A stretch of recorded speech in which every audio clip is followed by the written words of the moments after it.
My name is Creeper, and this is my hatchet. Because any self-respecting juggalo carries a hatchet to chop their haters up into little bitty pieces. Except this probably won't chop shit because it's a flimsy piece of plastic crap. But it might smart like the Dickens if I slapped you with it. Anyway, last week, those killers from Horrorcore Magazine announced their Murder the 90's mixtape project, where they challenged underground rappers to put their own wicked shit spin over the classic beats that helped define one of the most iconic eras of hip-hop. I'm personally very excited for this project, as is the rest of the underground apparently, because they've extended their deadline and bumped the track list up from 13 to a healthy 20. So I'd be on the lookout for that shit. Now, I really want to see the genre heavy hitters, the guys making noise in this scene today, jump up on that project so we're not getting track after track by MC Splatterguts and DJ Blumpkin the Wicked Clown.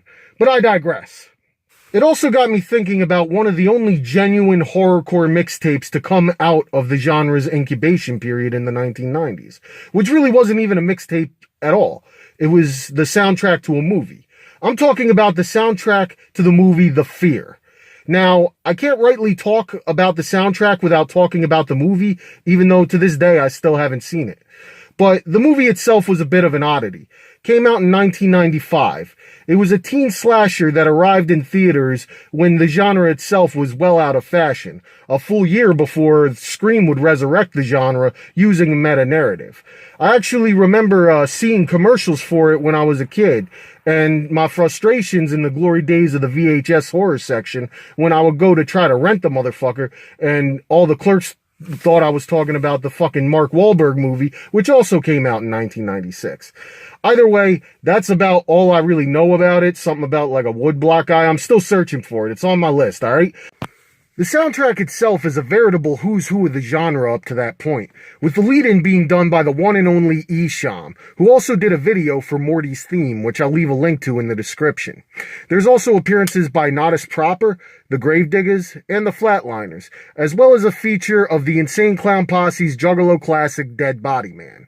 A handful of more obscure artists have contributions on the album, including a ninja named Infared, a would-be hardcore outfit Half Pit Half Dead, and a ninja named Machete.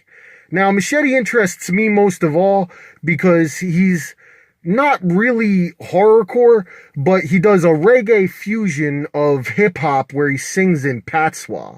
I've never seen anything like it. And near as I could tell from my research, these two tracks that he did, one a standalone song and the other a collab with Half Pit, were the only two contributions he's ever put to record.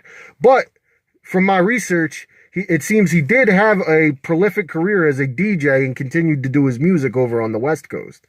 So I'm going to advise y'all to check that out. Now, the soundtrack itself is kind of hard to track down in physical format, but the good news is if you can get your hands on it, it's relatively inexpensive. They pretty much scrubbed it from YouTube, which is where I first heard it. But I will leave a track list in the description, and maybe you can look for it in the sum of its parts and enjoy it that way. Either way, check that shit out, and be sure to check out Horrorcore Magazine's Murder the 90's mixtape, because that shit is probably going to be dope as fuck. To get into this next shit, I said in an earlier video that I would start doing reviews for horror-themed games. Well, I cut my teeth on that with Overkill's Halloween Slasher. This is a party game for 2 or more players. Basically, what you do is you select a character based in some kind of horror movie archetype. You got Frankenstein's monster, the motherfucking vampire, the skull-faced slasher, aka Jason Voorhees, aka the dude from Splatterhouse. That's what I call him. And your whole goal of it is you get 6 victims, each victim taken from a horror movie trope themselves. Like the guy who says he'll be right back, or the guy about to get laid, or the wheelchair kid. I like the wheelchair kid. And it's your job to first stalk and then murder this motherfucker by constructing a horror movie plot using cards that you read out loud. The plot cards string together in any order, basically to construct a scenario where you murder this motherfucker. This could range from skinning him alive in a dark cabin to implying you're gonna fuck him to death, which is pretty fresh in my book. I remember in our last game, my homie who was playing the mad scientist took the wheelchair kid with an adult massager and threw him down a flight of steps. So that was pretty tight. You also have other cards, they're called butt cards, which fuck up the other person's narrative so that you can play competitively to try to accumulate the most cards, stalk and murder the subject in question. So that's Halloween Slasher. It's pretty much a beer and pretzels type game, real simplistic, easy way to kill a half hour.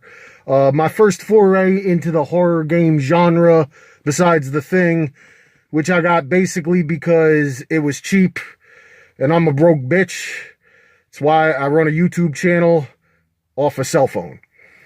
Anyway, guys, my name is Creeper. Please like, share, subscribe, do all that good shit that I appreciate. Basically, before filming this segment, or rather in the middle of filming this segment, a UPS guy rolled up and was awful skeeved to see a dude in a mask sitting in a car. So I'm gonna get the fuck out of here before the cops come. Peace. So here's a picture I did of Joey Black from the Axe Murder Boys. I hope you guys like it. My mom didn't like it, but fuck her, she's a bitch and her spaghetti sucks.